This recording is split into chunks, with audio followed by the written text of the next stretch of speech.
आप सभी को महाशिवरात्रि की हार्दिक शुभकामनाएं। आज हम लोग सुनते हैं महाशिवरात्रि व्रत कथा। शिव पुराण के अनुसार किसी समय की बात है, एक नगर में चित्रभानु नाम का शिकारी अपने परिवार के साथ रहता था। वो बहुत गरीब था। वो एक साहूकार के यहाँ काम करता था।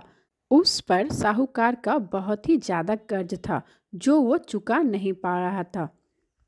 एक दिन साहूकार उससे बोलता है, चित्रभानु, तुम अपना कर्ज कब चुकाओगे? इतना सारा उधार ले रखा है, ना जाने कब चुकाओगे। मालिक, मुझे कुछ समय दीजिए, मैं अपना उधार जल्दी चुका दूंगा।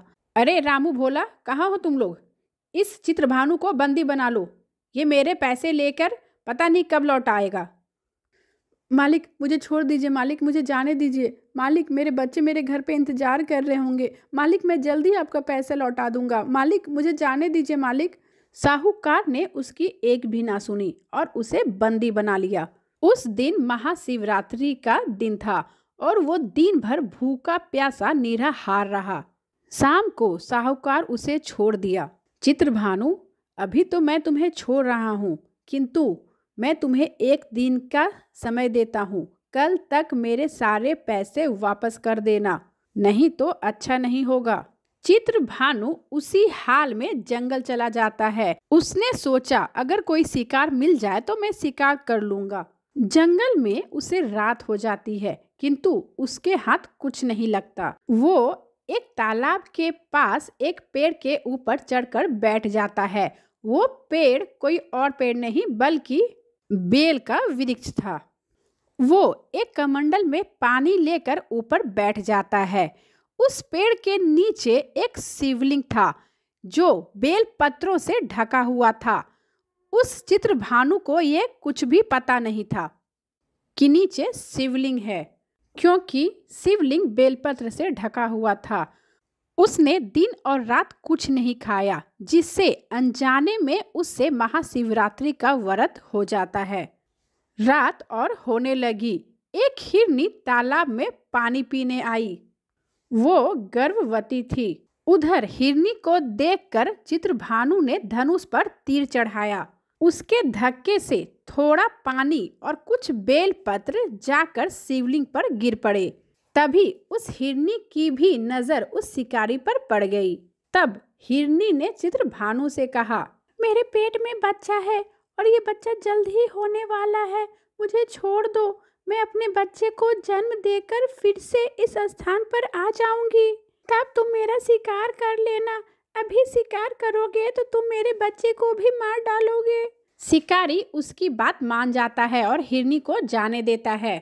पेड़ की डाल हिलने पर बार बार कुछ बेलपत्र उस शिवलिंग पर जा गिरते थे। इसी बीच एक और हिरनी उधर से गुजर रही थी।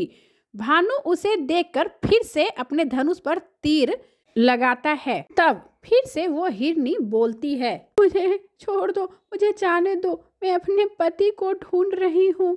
मैं अपने पति से मिलकर वापस आ जाऊंगी। अभी मुझे जाने दो। शिकारी ने फिर से उस हिरनी को जाने दिया। इस तरह बेलपत्र गिरने पर उसके दूसरे पहर के भी पूजा हो जाती है। 2 पहर की पूजा होने के बाद रात का आखिरी पहर चल रहा था। तभी एक और हिरनी अपने बच्चे के साथ उस तालाब में पानी पीने आई। चित्रभानु ने उसे देखकर भी धनुष पर बाण चढ़ाया।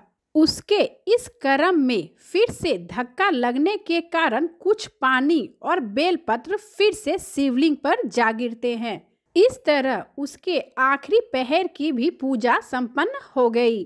तब उस हिरनी ने भानु से कहा, मुझे जाने दो। मैं अपने बच्चे को इसके पिता के पास सौंप आऊंगी। फिर तुम मेरा शिकार कर लेना। अभी मुझे जाने दो। नहीं, इस बार मैं तुम्हें नहीं छोड़ूंगा। मैं पहले भी 2 शिकार छोड़ चुका हूँ। अब मैं इस बार गलती नहीं करूँगा। मुझे जाने दो। मैं पक्का वचन देती हूँ। मैं पुनः लौटकर जरूर आऊंगी। हिरनी के बार बार बोले जाने पर भानु उसे जाने देता है। इधर शिकारी का शिव पूजन और रात्रि जागरण अनजाने में हो जाता है। उस शिकारी से अनजाने में महाशिवरात्रि का व्रत हो जाता है। इसके बाद सुबह हो जाती है। फिर से एक हिरन उधर से गुजरता है। शिकारी को देखते ही हिरन बोलता है, अगर तुमने 3 हिरन और उसके बच्चों का शिकार किया है तो तुम मुझे भी मार डालो, क्योंकि वो मेरे परिवार थे। मैं उनके बिना नहीं जी पाऊंगा, और यदि तुमने उन्हें छोड़ दिया है तो मुझे भी जाने दो। मैं उनसे दोबारा मिलकर फिर यहाँ आ जाऊंगा। उसके बाद तुम मेरा शिकार कर लेना। इस तरह शिकारी ने रात की पूरी घटना उस हिरन को बताई और उसने हिरन को भी जीवन दान दे दिया। इस तरह अनजाने में दिन भर उपवास करके शिव का पूजा करने से उस शिकारी का मन भी निर्मल हो गया। वो शिकारी पाप रहित हो गया। कुछ समय बाद वो हिरन अपने पूरे परिवार के साथ उस शिकारी के सामने आ गया, ताकि वो शिकारी उनका शिकार कर ले और उसका वचन पूरा हो जाए। शिकारी उस हिरन को वचनबद्धता देखकर चित्रभानु बहुत हैरान हो जाता है और शिकारी उनका शिकार नहीं करता है, उस हिरन को जीवन दान दे देता है। अनजाने में ही चित्रभानु से महाशिवरात्रि का व्रत हो जाने के कारण उसे पुण्य लाभ प्राप्त हुआ और उसकी मृत्यु के बाद शिवगण उसकी आत्मा को शिव लोक ले गए। प्रेम से बोलो शिव भगवान की जय।